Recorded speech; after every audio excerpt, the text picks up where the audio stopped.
Mamá, tengo cáncer terminal y solo me quedan 2 meses de vida, me dijo mi hija Valeria, mientras lloraba desconsoladamente en mi sala, pidiendo 100.000 euros para un tratamiento que, según ella, era su única esperanza de sobrevivir.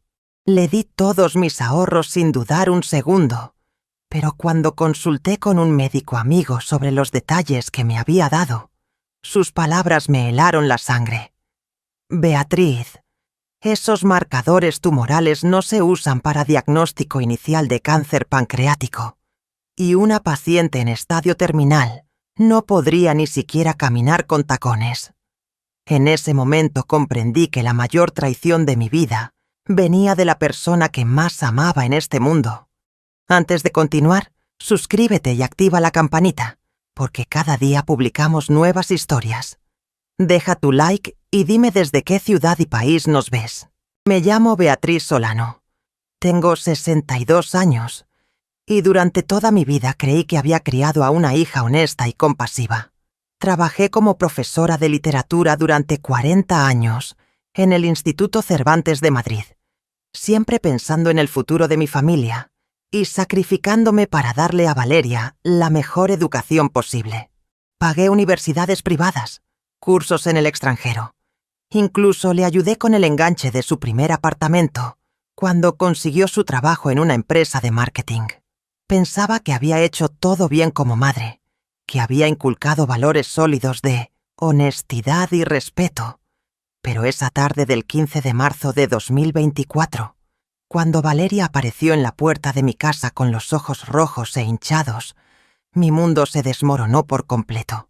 Eran aproximadamente las 6 de la tarde. Yo estaba preparando té de manzanilla cuando escuché el timbre.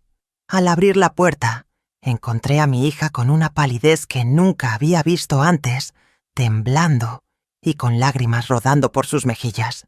«Mamá, necesito hablar contigo urgentemente», me dijo con voz quebrada mientras entraba casi tambaleándose. La llevé al sofá y me senté a su lado, tomando sus manos entre las mías, sintiendo cómo mi corazón se aceleraba con un presentimiento terrible. «¿Qué pasa, hija?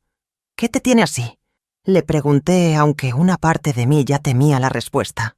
Valeria respiró profundamente varias veces antes de hablar, y cuando finalmente lo hizo, sus palabras fueron como puñales clavándose en mi pecho. «Mamá, llevo semanas sin decirte nada porque no quería preocuparte, pero ya no puedo ocultarlo más. He estado yendo a médicos, haciéndome estudios, y hace 3 días recibí el diagnóstico definitivo. Tengo cáncer de páncreas en estadio 4. Es terminal, mamá. Los doctores dicen que solo me quedan 2 meses de vida». El mundo dejó de girar. Literalmente sentí como si el suelo bajo mis pies se hubiera abierto. Mis manos comenzaron a temblar incontrolablemente y un zumbido agudo llenó mis oídos. No puede ser», repetía mientras las lágrimas comenzaban a correr por mi rostro. Valeria me abrazó, y las dos lloramos juntas durante lo que pareció una eternidad, aferradas la una a la otra, como si el simple contacto físico pudiera detener la horrible realidad que acababa de revelarme. Cuando finalmente pude hablar, mi voz sonaba extraña, casi como si perteneciera a otra persona. «¿Estás segura? ¿Has consultado a otros médicos? Tal vez hay un error en el diagnóstico». Valeria negó con la cabeza, secándose las lágrimas con el dorso de la mano. «He ido a 3 oncólogos diferentes, mamá. Todos coinciden. El doctor Adrián Salazar del Hospital Universitario 12 de Octubre fue quien me dio el diagnóstico final. Tengo niveles altísimos de marcadores tumorales CA-19-9. Y el tumor ya está tan avanzado que no responderá a quimioterapia convencional. Como madre, mi primer instinto fue aferrarme a cualquier esperanza posible. Entonces haremos lo que sea necesario. Buscaremos el mejor oncólogo de España, del mundo entero si hace falta. Venderé mi apartamento, pediré préstamos, lo que sea con tal de salvarte».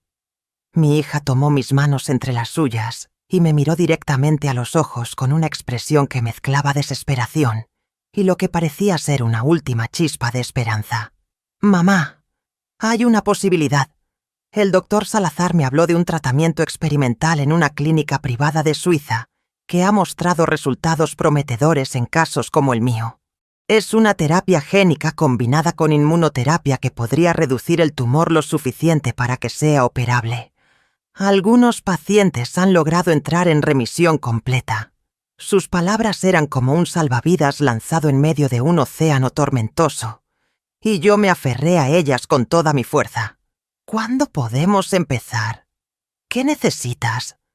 Le pregunté inmediatamente, lista para mover cielo y tierra. La respuesta de Valeria me golpeó como un martillo. El tratamiento cuesta 100.000 euros, mamá. Es muy caro porque es experimental y no está cubierto por ningún seguro.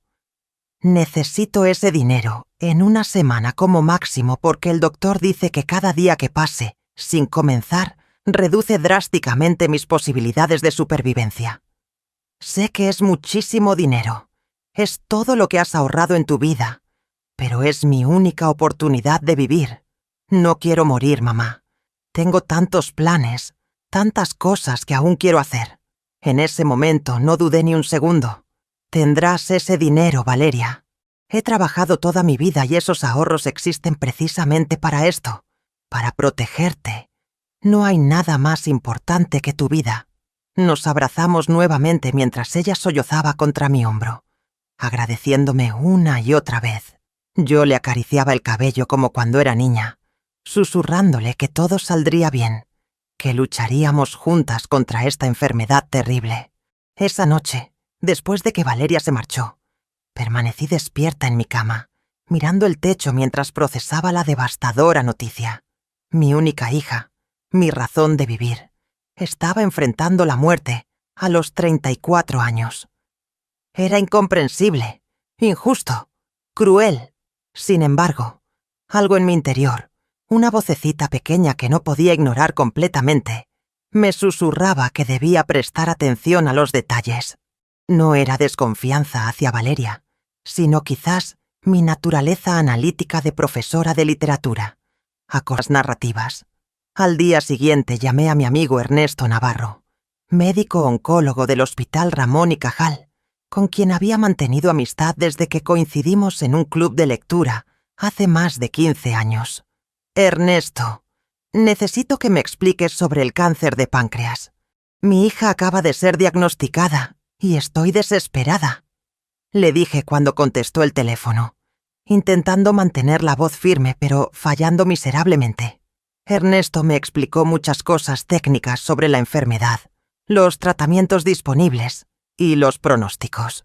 Pero cuando mencioné específicamente los marcadores tumorales que Valeria había nombrado y los detalles del tratamiento experimental en Suiza, noté una pausa significativa al otro lado de la línea.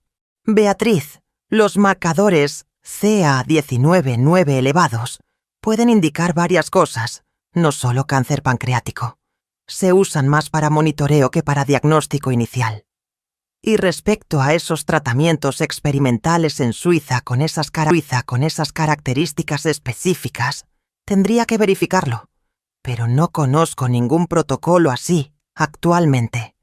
Además, un diagnóstico tan definitivo requiere múltiples estudios que toman semanas, a veces meses. No se confirma en una sola visita. Sus palabras plantaron una semilla de duda en mi corazón, pero inmediatamente la rechacé. Era mi hija. La había criado. La conocía mejor que nadie. Jamás me mentiría sobre algo tan grave como el cáncer. Quizás Valeria no me explicó bien todos los detalles médicos. Le dije a Ernesto, buscando justificaciones. Debe estar tan asustada que confundió la información. Él aceptó mi explicación, pero me pidió que le enviara el nombre completo del oncólogo y el hospital para poder verificar los protocolos de tratamiento. Esa tarde, mientras organizaba mis documentos bancarios para iniciar la transferencia del dinero, mi mente viajó involuntariamente a 10 días atrás, al cumpleaños de mi nieta Claudia. Había sido una celebración familiar en casa de mi hermana Patricia. Recordaba perfectamente a Valeria llegando con un vestido azul ceñido, tacones de al menos 10 centímetros de altura, maquillada impecablemente. Durante la fiesta, La vi comer no una, sino 3 porciones generosas de paella, bailar sevillanas durante casi 1 hora con energía desbordante y reírse a carcajadas mientras jugaba con los niños en el jardín. Su piel tenía un tono saludable, sus ojos brillaban llenos de vida, y en ningún momento mostró signos de dolor o malestar físico.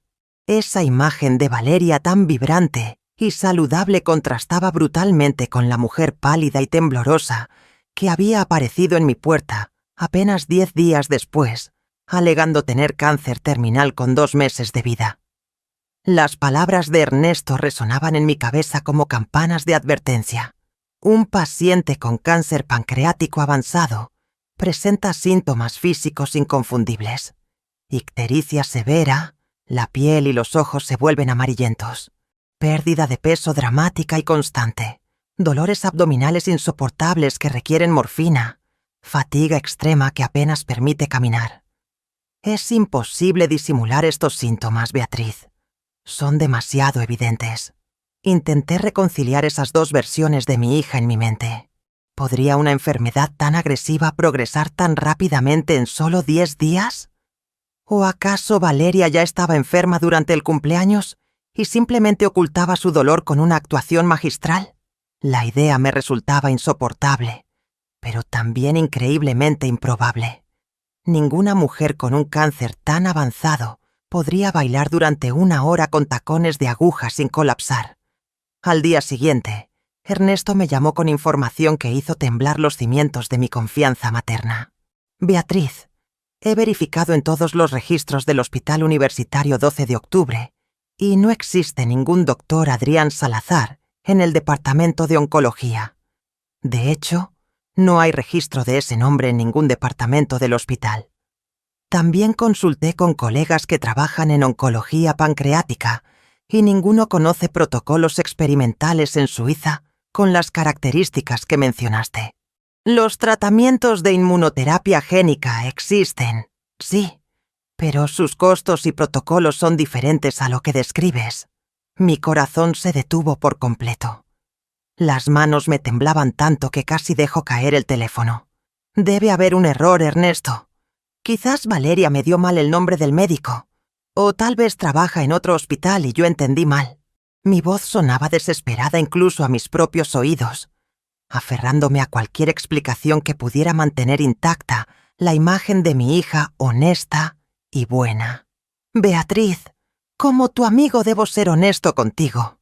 Los detalles que me has dado tienen inconsistencias muy serias. Te sugiero que solicites ver los estudios médicos originales antes de hacer cualquier transferencia de dinero. Pide copias de los análisis de sangre, las tomografías, los informes patológicos. Cualquier paciente tiene derecho legal a obtener esas copias. Si Valeria realmente está enferma, no tendrá problema en proporcionártelos. Su consejo era sensato y profesional, pero también implicaba algo que mi corazón de madre se negaba rotundamente a aceptar. Esa noche casi no pude dormir. Daba vueltas en la cama, atormentada por pensamientos contradictorios. Por un lado estaba el amor incondicional de madre, la necesidad visceral de proteger a mi hija a cualquier costo. Por otro lado, las evidencias objetivas que no podía ignorar. Médico inexistente, tratamiento no verificable, síntomas físicos ausentes, comportamiento saludable, apenas días antes del supuesto diagnóstico terminal. Decidí hacer algo que jamás pensé que haría: investigar discretamente a mi propia hija. A la mañana siguiente, después de pasar una noche en vela, llamé a Valeria con voz controlada. «Hija, he estado pensando. Antes de hacer la transferencia del dinero, me gustaría ver los informes médicos. No es desconfianza. Simplemente quiero entender mejor tu condición para poder apoyarte adecuadamente. También me gustaría acompañarte a tu próxima cita con el doctor Salazar para hablar directamente con él sobre el tratamiento». La respuesta de Valeria fue inmediata y sorprendentemente defensiva. «Mamá, no hay tiempo para esas cosas. El doctor dice que cada día cuenta. Los informes están en lenguaje médico que no entenderías de todos modos, y el doctor Salazar tiene una agenda imposible. No recibe familiares sin cita previa, que tarda semanas en conseguirse. Necesito ese dinero ahora, no dentro de un mes. ¿Acaso no confías en mí? Soy tu hija. ¿Por qué te mentiría sobre algo tan terrible? Sus palabras eran como puñales emocionales diseñados para provocar culpa. Y funcionaban. Me sentí terrible por dudar, como si estuviera traicionando el vínculo sagrado entre madre e hija. Por supuesto que confío en ti, Valeria. Perdóname. Estoy tan asustada por perderte que no estoy pensando con claridad. Mañana mismo haré la transferencia. Escuché su suspiro de alivio al otro lado de la línea, y después volvió a ser la hija dulce y agradecida. Sin embargo, después de colgar, una determinación fría y calculada se apoderó de mí. Llamé a mi banco y solicité preparar la transferencia de 100.000 euros, pero también pedí documentación detallada de la transacción. Fecha exacta, hora precisa, número de cuenta receptora, nombre completo del beneficiario. Todo registrado meticulosamente. El gerente bancario me miró extrañado. Señora Solano, es una cantidad muy considerable. ¿Está completamente segura de esta operación? ¿Ha verificado la identidad del receptor? Le aseguré que sí. Pero en mi corazón sabía que estaba preparando evidencias que aún no quería contemplar completamente. También hice algo más. Instalé en mi teléfono móvil una aplicación que me permitía grabar llamadas discretamente. Si Valeria volvía a contactarme con más detalles sobre su supuesta enfermedad, quería tener registro de cada palabra. No era desconfianza, me decía a mí misma, sino precaución maternal. Aunque en el fondo sabía que estaba cruzando una línea que jamás pensé cruzar. El 23 de marzo de 2024, exactamente 8 días después de aquella tarde devastadora en mi sala, realicé la transferencia bancaria de 100.000 euros a la cuenta que Valeria me había proporcionado. Mientras firmaba los documentos, sentí como si estuviera firmando algo mucho más significativo que una simple transacción financiera. Era todo el dinero que había ahorrado durante 40 años de trabajo honesto como profesora, cada euro ganado con esfuerzo y sacrificio, guardado céntimo a céntimo, pensando en mi retiro y en dejarle algo a mi hija cuando yo ya no estuviera. Valeria llegó a mi casa esa tarde para recoger el comprobante de transferencia. La abracé fuertemente, buscando en su cuerpo alguna señal de la enfermedad mortal que supuestamente la estaba consumiendo. Pero lo que sentí fue un cuerpo firme, con tono muscular saludable, sin la fragilidad característica de pacientes terminales. Gracias, mamá. Me has salvado la vida. Mañana mismo contactaré con la clínica en Suiza para coordinar mi viaje y el inicio del tratamiento. Te mantendré informada de cada paso. Sus palabras sonaban ensayadas, casi como un guión aprendido de memoria. Después de que se marchó, permanecí sentada en mi sofá durante horas, mirando la fotografía familiar que teníamos en la repisa. Valeria a los 10 años, sonriendo con sus 2 dientes frontales faltantes, abrazándome mientras yo le besaba la coronilla. ¿En qué momento esa niña inocente se había convertido en alguien capaz de mentirme de manera tan cruel? ¿O acaso estaba yo volviéndome paranoica, destruyendo la relación con mi hija por escuchar demasiado a médicos que ni siquiera la habían examinado personalmente? 3 días después, el 26 de marzo, recibí un mensaje de texto de Valeria. Mamá, estoy en el aeropuerto camino a Zúrich. El tratamiento comienza pasado mañana. Te llamaré cuando esté instalada en la clínica. Te amo mucho y gracias por darme esta oportunidad de vivir. Leí ese mensaje una docena de veces, buscando entre las palabras alguna pista, alguna señal de veracidad o falsedad. Pero los mensajes de texto son fríos, impersonales, imposibles de interpretar con certeza. Esa misma tarde, movida por un impulso que no podía controlar, decidí hacer algo que jamás había hecho antes: revisar discretamente las redes sociales de mi hija. Valeria tenía su cuenta principal de Instagram en modo privado, pero yo era una de sus seguidoras aceptadas. Scrolleé hacia atrás en su perfil, buscando publicaciones recientes. Las últimas fotos eran de 2 semanas atrás, durante el cumpleaños de Claudia. Exactamente las imágenes que recordaba. Valeria radiante, bailando, riendo, sin ningún indicio de enfermedad. Pero entonces recordé algo que Valeria me había mencionado meses atrás, casi de pasada. Tenía una cuenta secundaria de Instagram donde publicaba contenido más personal y espontáneo, solo para amigos cercanos. Nunca me había dado acceso a esa cuenta, y yo nunca había preguntado, respetando su privacidad. Ahora, sin embargo, esa privacidad se convirtió en sospecha. Busqué durante horas, usando diferentes combinaciones del nombre de Valeria, hasta que finalmente encontré una cuenta con un nombre de usuario críptico, pero con su fotografía de perfil. Era una cuenta pública, paradójicamente, como si Valeria nunca hubiera imaginado que su propia madre la buscaría ahí. Lo que vi en esa cuenta destrozó completamente los últimos vestigios de duda que me quedaban. La publicación más reciente en esa cuenta secreta estaba fechada el 25 de marzo de 2024, apenas un día después de recibir mi transferencia de 100.000 euros.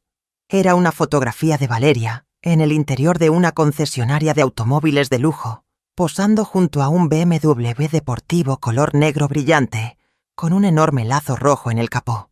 Su sonrisa era radiante, triunfal, y el pie de foto decía: «Nunca subestimen el poder de una buena actuación. Lágrimas falsas consiguen milagros reales. 100.000 euros bien invertidos en mi futuro». Los emojis que acompañaban el texto incluían máscaras de teatro, billetes de dinero y copas de champán. Sentí como si alguien me hubiera vaciado las entrañas con una cuchara oxidada. Mis manos temblaban tanto que casi dejo caer el teléfono. Leí ese pie de foto 1, 2, 10 veces, cada lectura clavándose más profundo en mi corazón destrozado. Los comentarios bajo la publicación eran igualmente devastadores. Varios amigos de Valeria celebraban su genialidad, felicitándola por conseguir el dinero. Uno decía: «Eres una actriz nata, deberías dedicarte al cine». Otro comentaba: «Tu vieja se lo tragó completo. ¡Impresionante!». Las risas virtuales se burlaban de mi ingenuidad maternal. Seguí bajando por su perfil con manos temblorosas, descubriendo una narrativa completamente diferente a la que me había contado. Había fotos de restaurantes carísimos en Madrid, fechadas apenas días después de mi transferencia. Imágenes de botellas de champán que costaban cientos de euros, selfies en bares de lujo del barrio de Salamanca. En una publicación del 28 de marzo, Valeria aparecía brindando con copas de cristal junto a texto que decía: «Cuando tu madre es tan ingenua que cree cualquier cosa. Cáncer terminal». ¡Qué dramático sonaba! La vieja cayó redondita con la historia. Ahora a disfrutar la herencia anticipada. Cada palabra era un puñal directo al corazón. No solo me había mentido sobre tener una enfermedad terminal, no solo me había robado los ahorros de toda mi vida, sino que además se burlaba públicamente de mi dolor maternal, de mi angustia, de mi amor incondicional. Me llamaba la vieja, con desprecio absoluto, como si 40 años de sacrificios y amor no significaran absolutamente nada, como si yo fuera simplemente una fuente de recursos económicos para explotar. Las lágrimas comenzaron a rodar por mis mejillas, pero esta vez no eran lágrimas de tristeza, sino de una furia helada que nunca antes había experimentado. Tomé capturas de pantalla de cada publicación comprometedora, de cada comentario burlón, de cada evidencia de la traición monstruosa de mi hija. Mientras documentaba metódicamente su crueldad, algo dentro de mí se transformó irreversiblemente. La madre amorosa y confiada que había sido toda mi vida murió en ese momento, reemplazada por alguien mucho más duro, más estratégico, más implacable. Continué investigando y encontré más evidencias devastadoras. En su cuenta había fotografías georreferenciadas que mostraban que Valeria nunca había salido de Madrid, mucho menos viajado a Zúrich como me había hecho creer. El día que supuestamente estaba en el aeropuerto camino a Suiza, Había publicado una foto tomada en un gimnasio exclusivo de la zona norte de Madrid, presumiendo sobre su rutina de entrenamiento intensivo. La imagen mostraba a mi hija levantando pesas considerables, con los músculos marcados por el esfuerzo físico, luciendo cualquier cosa menos una paciente terminal con 2 meses de vida. También encontré publicaciones anteriores que ahora cobraban un significado completamente diferente. 3 semanas antes de su supuesta revelación del diagnóstico, Valeria había escrito: «Necesito un golpe maestro. Cansada de trabajar como esclava por migajas. Mis padres tienen dinero guardado y yo soy hija única. ¿Por qué esperar a que se mueran para disfrutarlo?». Los comentarios de sus amigos sugerían diferentes estrategias, algunos en tono de broma, otros inquietantemente serios. Uno decía: «Invéntate una emergencia médica. Los viejos siempre caen con eso». Otro comentaba: «El cáncer funciona siempre. Nadie se atreve a dudar de eso». La premeditación del engaño era escalofriante. No había sido un impulso momentáneo de desesperación financiera, sino un plan calculado y deliberado para manipularme emocionalmente y robarme todo lo que había construido durante décadas de trabajo honesto. Mi hija había estudiado meticulosamente cómo destruirme, cómo usar mi amor maternal como arma contra mí misma. Esa noche no dormí en absoluto. Permanecí sentada en mi sala oscura, con el teléfono iluminando mi rostro mientras compilaba evidencias. Además de las capturas de pantalla de Instagram, busqué registros adicionales. Llamé nuevamente a Ernesto Navarro y le pedí que me proporcionara confirmación escrita de que ningún doctor Adrián Salazar existía en el Hospital Universitario 12 de Octubre. También le solicité que redactara un documento explicando las inconsistencias médicas en el supuesto diagnóstico de Valeria. Ernesto, quien ya sospechaba la verdad, accedió inmediatamente y me envió ambos documentos firmados y sellados profesionalmente. Contacté también con mi cuñado Rodrigo Méndez, abogado especializado en derecho civil y familiar. Rodrigo siempre había sido cercano a mí, especialmente después de mi divorcio hace 15 años. Le expliqué la situación completa, mostrándole todas las evidencias que había recopilado: las capturas de pantalla de las redes sociales, los documentos bancarios de la transferencia, las confirmaciones médicas de que el doctor no existía, las fotografías georreferenciadas probando que Valeria nunca había viajado a Suiza. Rodrigo escuchó todo en silencio absoluto, su expresión profesional endureciéndose progresivamente. Cuando terminé de hablar, golpeó su escritorio con el puño cerrado. «Beatriz, esto no es solo una mentira familiar. Esto constituye estelionato, agravado por el vínculo familiar. Valeria ha cometido un delito penal serio que podría llevarla a prisión entre 2 y 6 años, según el Código Penal español. Además del proceso criminal, puedes iniciar acciones civiles para recuperar el dinero más daños y perjuicios morales. Tenemos evidencias contundentes». Sus palabras eran técnicas, legales, pero detrás de ellas yo escuchaba la posibilidad de justicia. No venganza, sino justicia. Quería que Valeria entendiera que sus acciones tenían consecuencias reales, que no podía simplemente manipular y destruir a las personas que la amaban sin enfrentar repercusiones. «¿Qué me recomiendas hacer, Rodrigo?», pregunté con voz controlada pero firme. «Primero, presentaremos denuncia formal ante la policía por estelionato. Segundo, iniciaremos proceso civil para recuperación del dinero más compensación por daños morales. Tercero, y esto es importante, Beatriz, debes modificar inmediatamente tu testamento para remover completamente a Valeria como beneficiaria. Cuarto, te sugiero organizar un confrontamiento familiar donde Valeria tenga que enfrentar públicamente sus acciones frente a todos los que ama y respeta. Las personas como ella solo cambian cuando sus mentiras son expuestas ante su círculo social». La idea del confrontamiento público resonó profundamente en mí. Valeria se había burlado de mi dolor en redes sociales. Había compartido su crueldad con amigos que celebraban su manipulación. Era justo que ahora enfrentara las consecuencias frente a la familia que había traicionado. Organiza todo lo necesario, Rodrigo. Confío en tu criterio profesional y en tu apoyo como familia. Él asintió gravemente y comenzó a tomar notas detalladas para preparar toda la documentación legal necesaria. Durante los días siguientes, me transformé en una investigadora meticulosa. Seguí discretamente a Valeria cuando salía de su apartamento, documentando fotográficamente cada uno de sus movimientos. La vi entrando y saliendo del gimnasio de lujo, almorzando en restaurantes caros del centro de Madrid, paseando por tiendas de diseñador en el barrio de Salamanca, cargando bolsas con logotipos de marcas exclusivas. En ningún momento mostró señales de enfermedad, debilidad o dolor. Al contrario, lucía más radiante y energética que nunca, claramente disfrutando el dinero robado sin un ápice de remordimiento.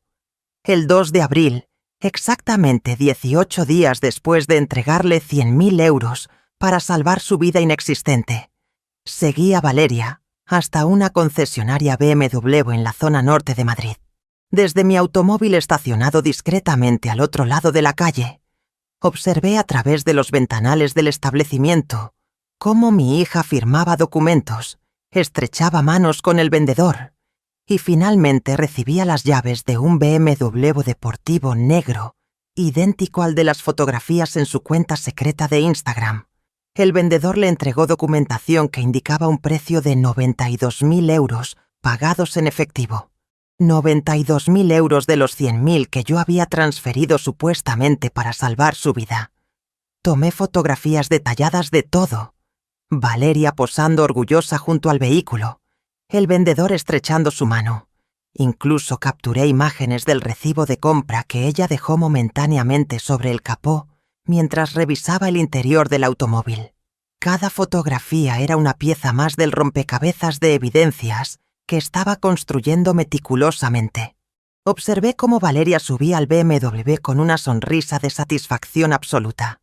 Arrancaba el motor y salía de la concesionaria conduciendo su nueva adquisición como si fuera el premio merecido por una victoria legítima. En ningún momento su rostro mostró culpa, remordimiento o siquiera una sombra de conciencia moral. Simplemente disfrutaba el fruto de su traición con descaro absoluto. La seguí discretamente durante varios kilómetros, hasta que se estacionó frente a un restaurante de alta cocina en el barrio de Chamberí, donde la vi entrar para encontrarse con un grupo de amigos que la recibieron con abrazos y felicitaciones evidentes. Esa noche, de regreso en mi apartamento, organicé todas las evidencias recopiladas en carpetas digitales meticulosamente etiquetadas. Capturas de pantalla de redes sociales, fotografías de seguimiento, documentos bancarios, confirmaciones médicas, testimonios escritos. Rodrigo había preparado toda la documentación legal necesaria para la denuncia penal y el proceso civil. También había contactado con mi notario para modificar mi testamento, removiendo completamente a Valeria como beneficiaria y destinando todos mis bienes a instituciones benéficas dedicadas a la investigación oncológica. La ironía no me pasó desapercibida. El dinero que Valeria había intentado robar fingiendo cáncer terminaría realmente ayudando a pacientes verdaderos. Pero antes del confrontamiento legal, quería algo más personal y devastador. Quería que Valeria enfrentara su traición no solo ante un juez imparcial, sino ante las personas cuya opinión supuestamente le importaba. Nuestra familia extendida. Diseñé cuidadosamente un plan para exponer públicamente sus mentiras de la manera más impactante posible. El 8 de abril llamé a Valeria con voz deliberadamente alegre y emocionada. «Hija, he estado pensando mucho en ti y en tu recuperación. Sé que el tratamiento en Suiza debe estar siendo muy duro, pero quiero organizar una cena familiar para celebrar tu valentía y fortaleza. Invitaré a toda la familia para que todos puedan expresarte su apoyo y cariño. ¿Qué te parece el sábado 19 de abril en mi casa?»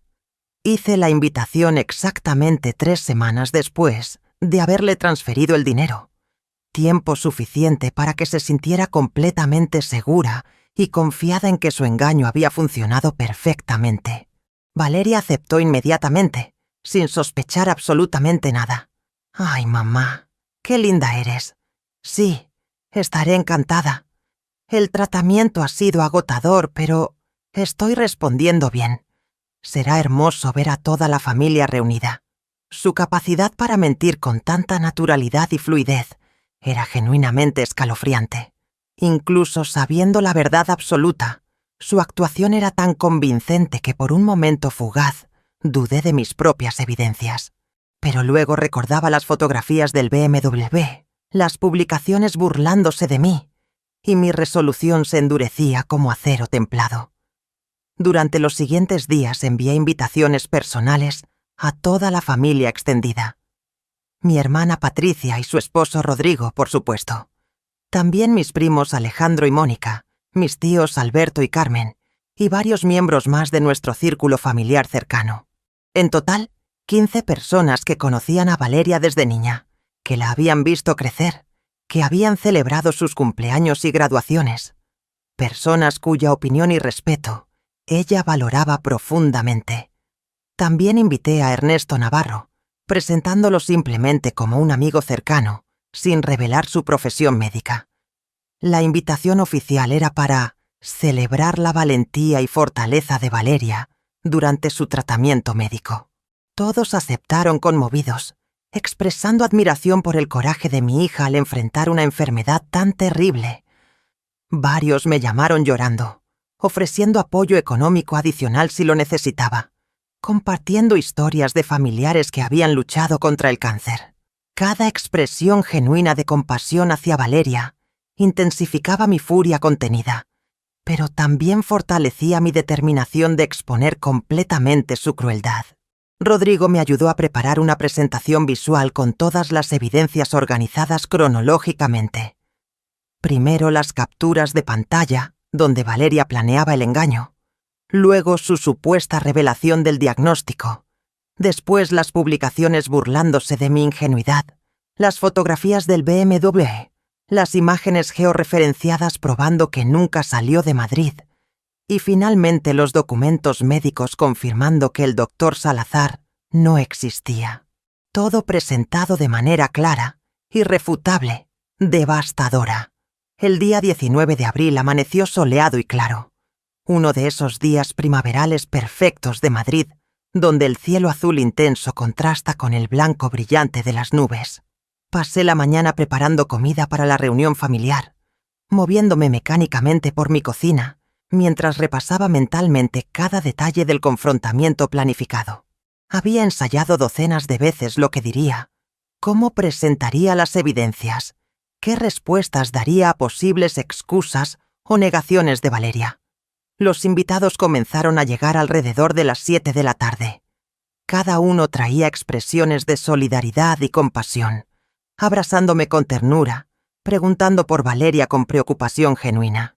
Mi hermana Patricia había preparado un pastel especial, decorado con mensajes motivacionales sobre fuerza y esperanza. El tío Alberto trajo flores blancas, símbolo de pureza y renovación. Todos se habían esforzado por hacer que esta reunión fuera especial y significativa para alguien supuestamente enfrentando la muerte. Valeria llegó puntualmente a las 7:30, y su entrada fue teatralmente perfecta.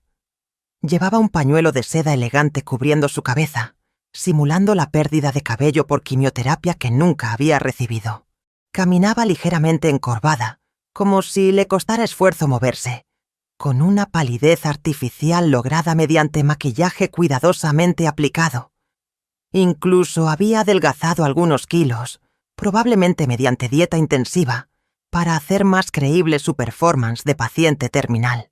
La familia la recibió con abrazos cuidadosos y palabras de ánimo. «Estás tan valiente, Valeria. Eres una guerrera increíble. Dios te dará fuerzas para superar esto». Ella respondía con sonrisas débiles pero esperanzadas, agradeciendo el apoyo con voz apenas audible, representando a la perfección el papel de víctima heroica luchando contra enfermedad devastadora. Su actuación era tan convincente que varias personas tenían lágrimas en los ojos.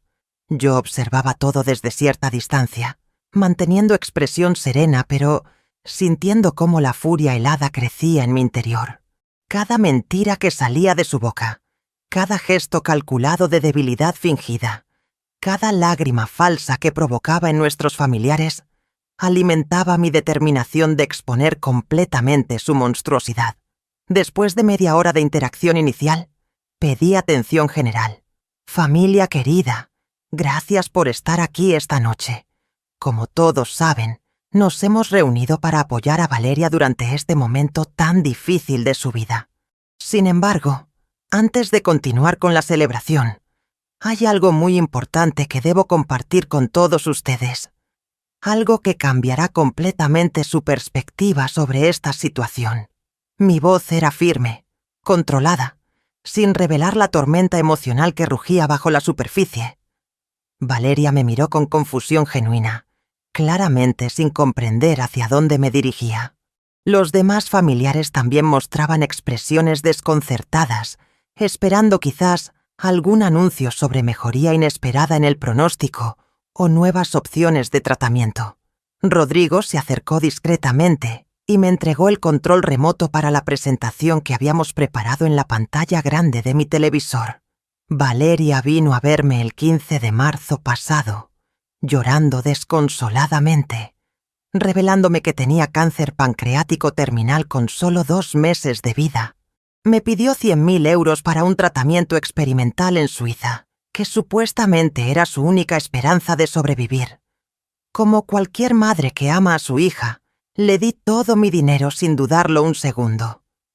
Hice una pausa deliberada, observando cómo Valeria comenzaba a palidecer genuinamente, esta vez sin necesidad de maquillaje.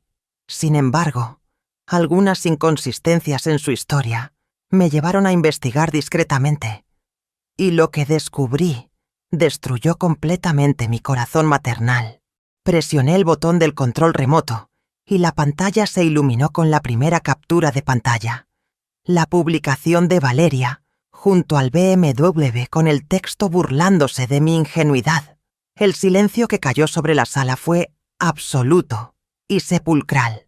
Todos los ojos se fijaron en la pantalla gigante donde la imagen de Valeria, posando triunfante junto al BMW, brillaba con claridad brutal. El texto debajo era perfectamente legible. Nunca subestimen el poder de una buena actuación. Lágrimas falsas consiguen milagros reales. 100.000 euros bien invertidos en mi futuro.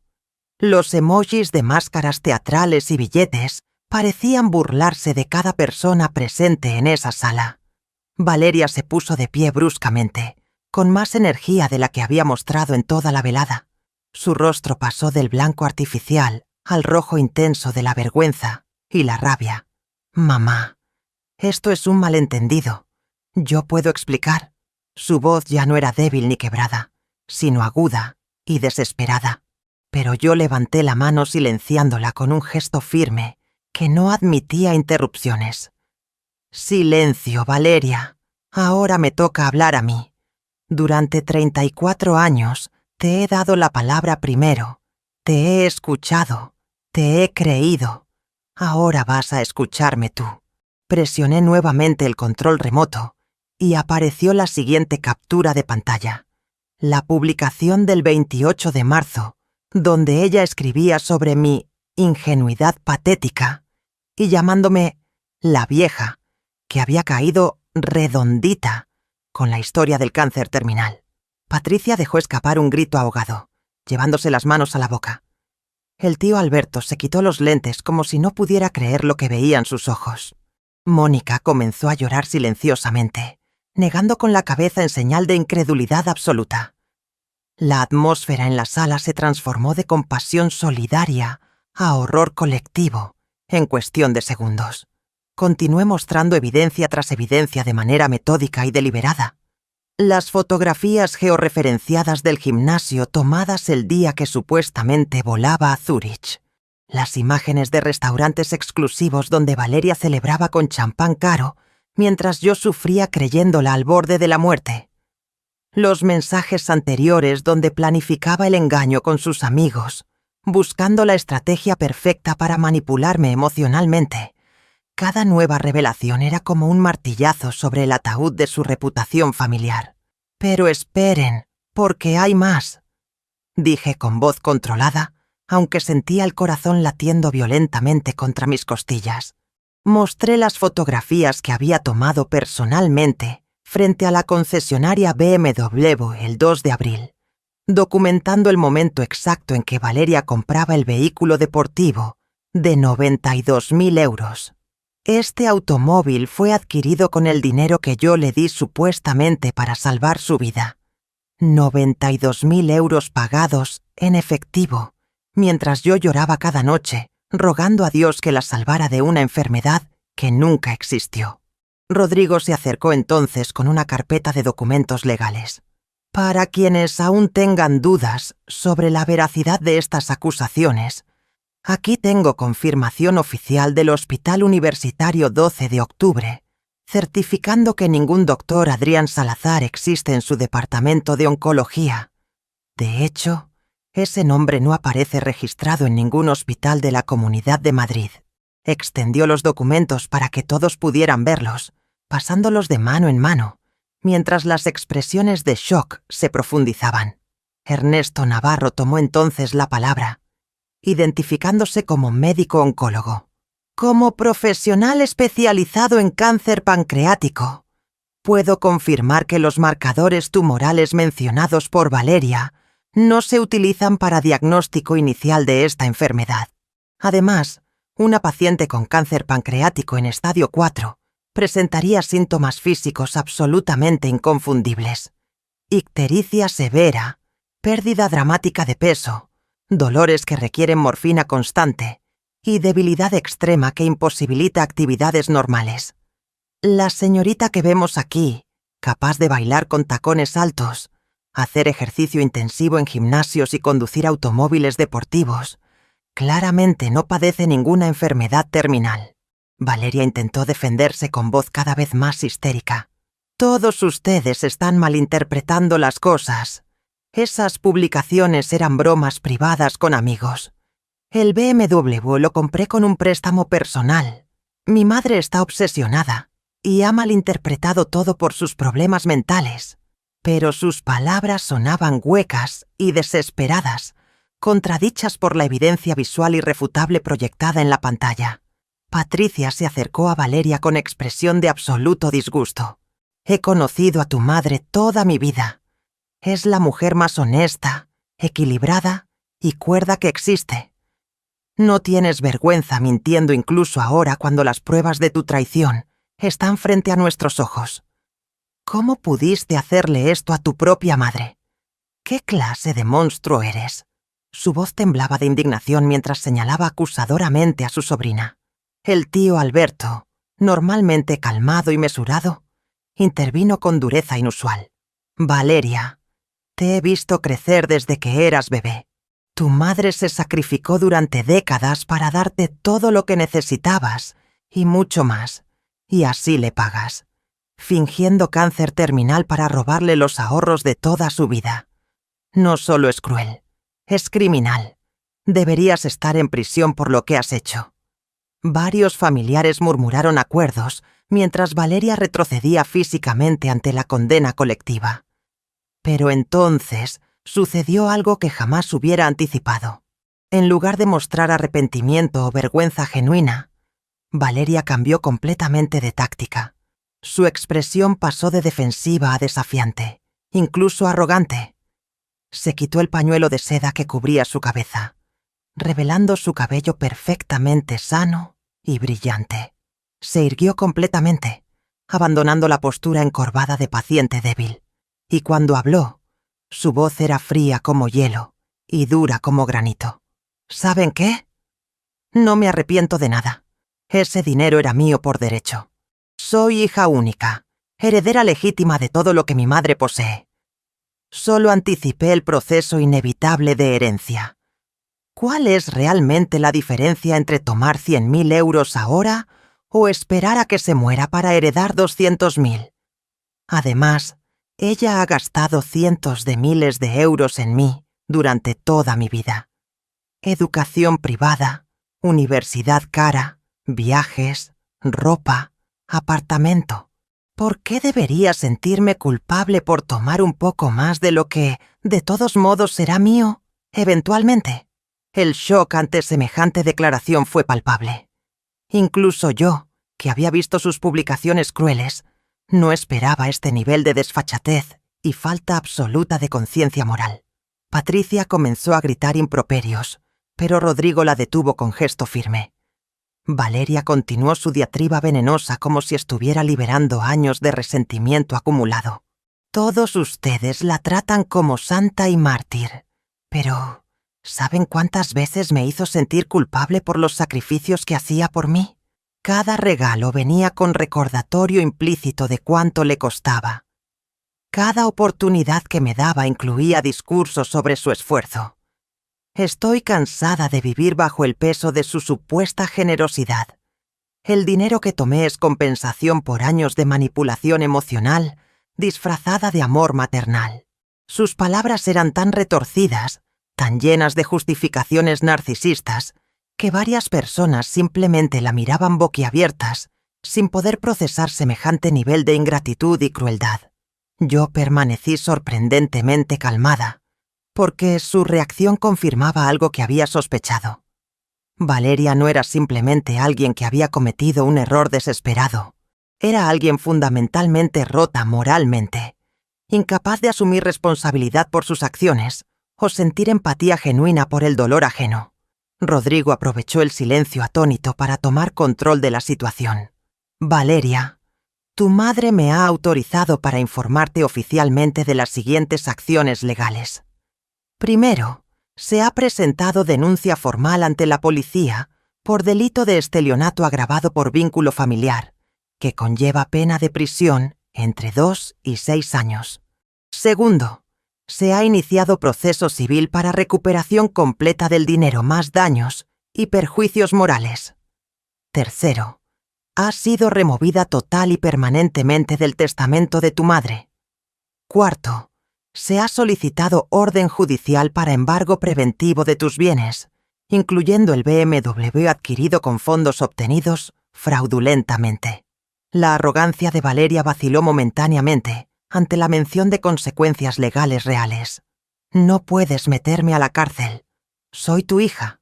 Ningún juez condenará a alguien por tomar dinero de su propia madre. Pero su voz había perdido la seguridad anterior, reemplazada por un matiz de nerviosismo apenas perceptible. Estás completamente equivocada, respondió Rodrigo firmemente.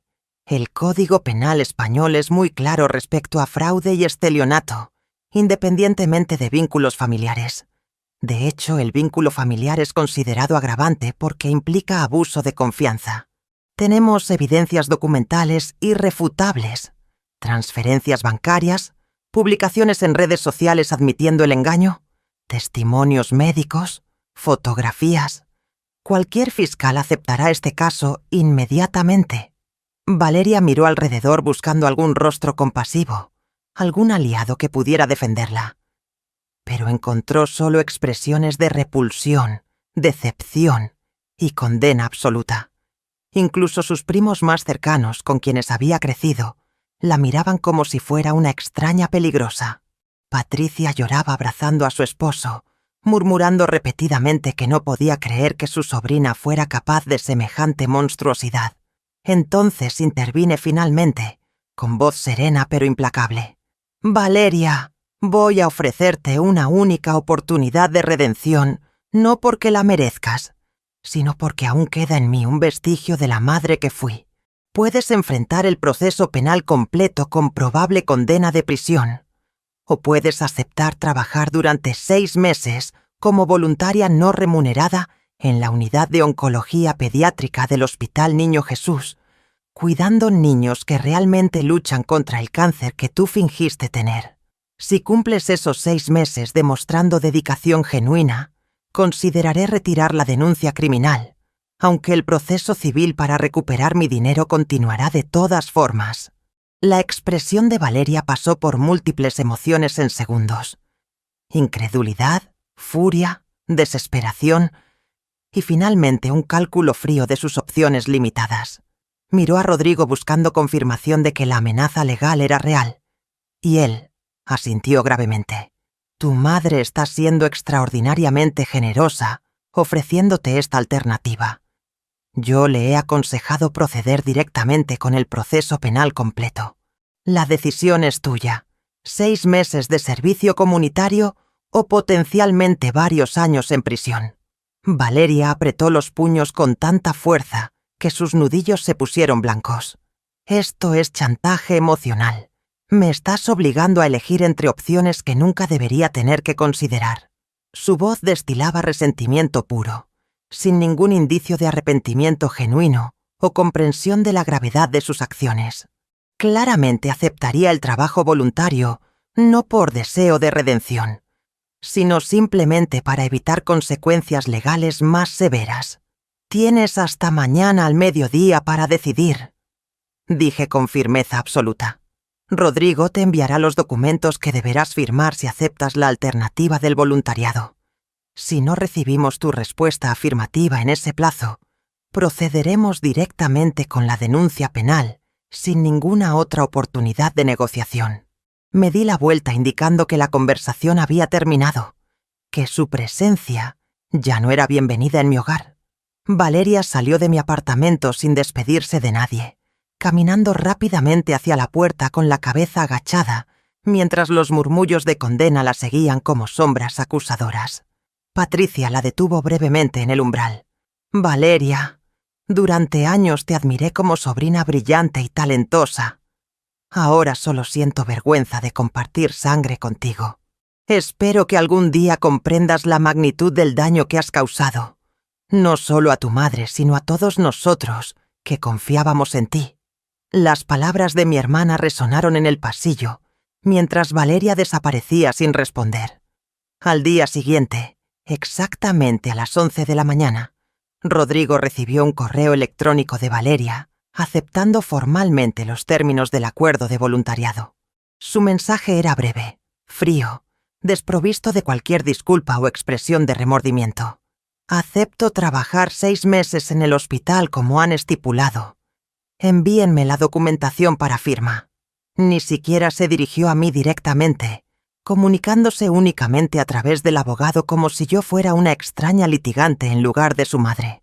Los primeros meses de su servicio obligatorio en la unidad oncológica pediátrica fueron exactamente lo que esperaba. Cumplimiento mínimo sin compromiso emocional genuino. Las supervisoras del hospital me informaban regularmente que Valeria llegaba frecuentemente con retrasos de 15 o 20 minutos. Realizaba sus tareas con expresión de disgusto visible y mantenía distancia fría de los pequeños pacientes, tratándolos como objetos molestos, en lugar de niños sufriendo enfermedades devastadoras.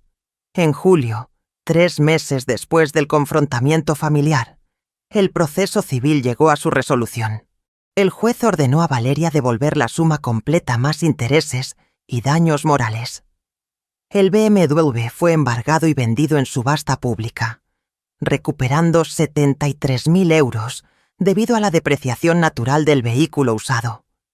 Los otros 7.000 que Valeria había gastado en lujos y celebraciones fueron recuperados mediante embargo de su salario mensual hasta completar el monto total. En octubre de 2024, finalmente recibí 85.000 euros. Los 73 del automóvil, más 12.000 que Valeria había pagado en cuotas forzadas durante esos meses. Pero el dinero recuperado no me produjo ninguna satisfacción emocional.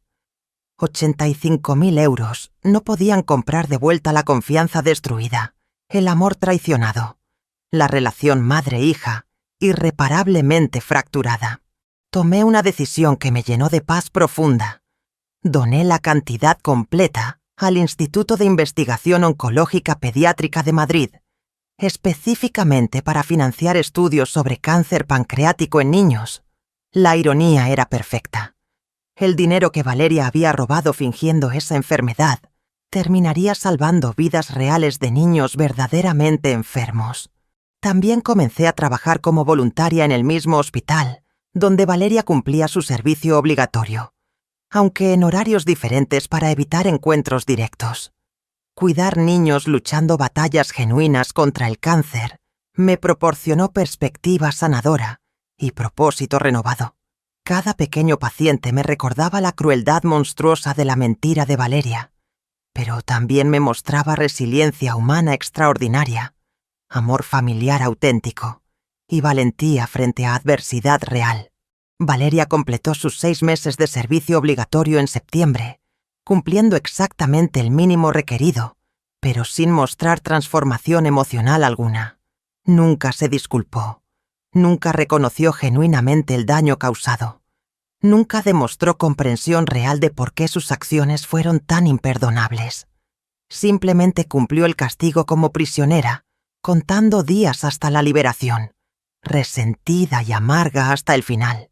Después de completar su obligación, Valeria intentó contactarme varias veces mediante mensajes fríos, solicitando normalizar nuestra relación familiar. Pero yo había tomado una decisión irreversible. Ella ya no era mi hija en ningún sentido significativo de la palabra.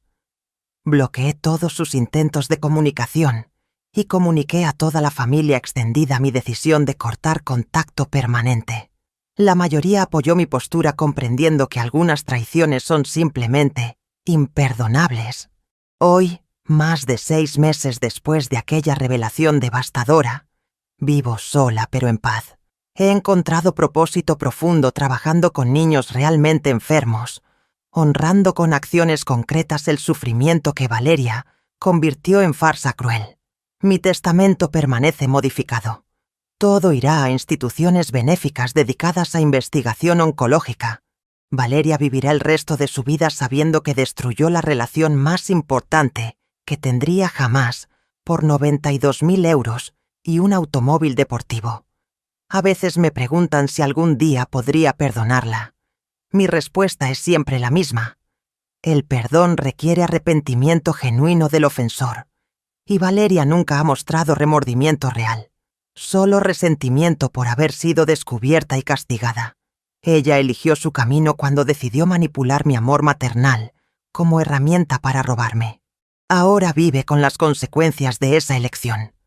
Aislamiento familiar completo, reputación destruida entre todos quienes la conocieron, y la certeza de que jamás recibirá apoyo materno nuevamente. Esta experiencia me enseñó que el amor incondicional no significa aceptar abuso incondicional, que establecer límites firmes es acto de amor propio necesario, que algunas relaciones, incluso las más sagradas como madre-hija, pueden y deben terminarse cuando se vuelven tóxicas e irreparables, y que encontrar paz después de traición devastadora es posible cuando canalizas el dolor hacia propósitos significativos que honran a quienes verdaderamente sufren. Valeria tomó mi dinero, pero yo recuperé algo mucho más valioso: mi dignidad, mi autonomía y mi capacidad de vivir según principios de justicia y respeto propio. Esa es una victoria que ningún monto de euros puede comprar.